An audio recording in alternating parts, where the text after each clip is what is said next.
नहीं और इंतजार करते रहे संगठन की अगली रणनीति का। और आप लोगों ने हमारा भरपूर साथ दिया, हमें मदद की, हमें ताकत दी कि हम आपकी आवाज़ को सरकार तक पहुंचाने और आज उसको मनवाने तक का सफ़र पूरा कर चुके हैं। अब प्रोग्राम की कृपा बाकी है, माननीय मुख्यमंत्री जी का आदेश होना बाकी है, औपचारिक रूप से हो चुका है, बस रिटर्न में होना बाकी है। हम ईश्वर से प्रार्थना करते हैं कि हमने दीपावली आपसे कहा था कि दीपावली के पहले आप लोगों को सरकार की तरफ से अच्छा मैसेज मिलेगा, लेकिन आज कल की बैठक होने के बाद मैं खुशी से ये कह सकता हूँ कि दीपावली के और पहले भी कभी भी आपके लिए शासनादेश जारी हो सकता है। इसके लिए मैं माननीय मुख्यमंत्री जी को, माननीय वित्त शिक्षा मंत्री जी को और हमारे विभाग के समस्त सम्मानित अधिकारियों को और अपने माननीय एमएलसी श्रीचंद शर्मा जी को, बाबूलाल तिवारी जी को, उमेश द्विवेदी जी को, माननीय उप मुख्यमंत्री केशव प्रसाद मौर्य जी को, जितने भी लोग हैं उन सबको मैं धन्यवाद देता हूँ, शुभकामनाएं देता हूँ, आभार प्रकट करता हूँ कि आप लोगों ने जिस स्पीड में हमारा काम कराने का प्रयास किया है वह वास्तव में अविस्मरणीय है। तो उस बैठक में जब शुरुआत हुई तो उसमें सबसे पहले आदरणीय प्रदेश अध्यक्ष श्री शिव कुमार शुक्ला जी द्वारा जो मांग पत्र था उसके तमाम बिंदुओं पर विस्तार से बात की गई, जिसमें प्रमुख रूप से आपको बता दें नियमितीकरण की बात प्रदेश अध्यक्ष जी ने रखी कि जिस तरह से अन्य राज्यों में नियमितीकरण किया गया है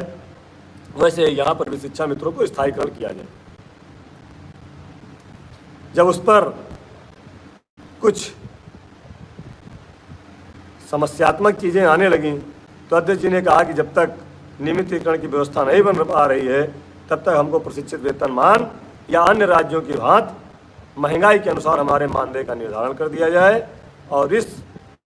मानदेय का निर्धारण ऐसा किया जाए कि दोबारा हम मानदेय बढ़ोतरी के लिए आपके पास ना आना पड़े, हमको इतना ज़्यादा से ज़्यादा कर दीजिए और उसमें महंगाई के अनुरूप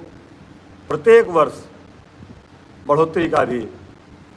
व्यवस्था किया जाए। एक चीज़ मैं आपको स्पष्ट बता दूं, किसी भी भ्रम में, किसी भी गलतफहमी में मत रहिएगा। सरकार आपके लिए मानदेय बढ़ोतरी करने पर विचार किया है। सरकार ने आपके मानदेय की बढ़ोतरी करने पर विचार किया है। अभी नियमितीकरण की कोई भी योजना सरकार के पास नहीं है। हमारी पूरी मांग है नियमितीकरण की, लेकिन कल की बैठक से जो आभास हुआ है उसमें अभी जो त्वरित व्यवस्था है जिसके लिए हम लोग बता रहे हैं कि दीपावली से पहले व्यवस्था हो जाएगी, उस पर मानदेय बढ़ोतरी सरकार करने का विचार किया है और जल्दी ही इसका लाभ आपको दिखेगा। सानू जी, आप गलत कह रहे हैं, आपको कोई जानकारी नहीं है, कोई जानकारी आपको नहीं है, आप गलत कमेंट कर रहे हैं और मैं आपको बीच में रोकूंगा, क्योंकि पहले पूरी बात समझ लीजिए, सुन लीजिए, उसके बाद आप कोई बात करिए। आप गलत कमेंट कर रहे हैं, ऐसी कोई बात नहीं है। साथियों, महंगाई के अनुरूप मानदेय और उस पर प्रत्येक वर्ष इंक्रीमेंट की व्यवस्था सरकार कर सकती है, जो चीज़ समझ में आई है। दूसरा, मानदेय 12 महीने का और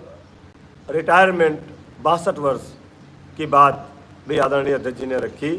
जिस पर माननीय मंत्री जी ने और प्रमुख सचिव महोदय ने इस पर भी माननीय मुख्यमंत्री जी से बात करके निस्तारण करने की बात कही। उसके बाद मूल विद्यालय वापसी पर हमारे जो साथी परेशान हैं, कमेंट भी आ रहे हैं, तो मूल विद्यालय वापसी के लिए एक प्रस्ताव डीजी महोदया के माध्यम से शासन को गया था, जिसमें केवल एक व्यवस्था की गई थी कि जितने भी शिक्षा मित्र हैं सबको मूल विद्यालय वापस कर दिया जाए। इस पर संगठन ने आपत्ति जताई थी और इस पर कल व्यापक चर्चा हुई है। मैं आपको बता रहा हूं कि मूल विद्यालय वापसी में हमारी महिला बहनों को 3 ऑप्शन दिए जाएंगे, जिसमें एक, यदि वह अपने मूल विद्यालय जाना चाहती हैं तो मूल विद्यालय जा सकती हैं। यदि वह अपने ससुराल के पति के स्थान के निकट के प्राथमिक विद्यालय में जाना चाहती हैं तो वहाँ जा सकती हैं। और यदि वह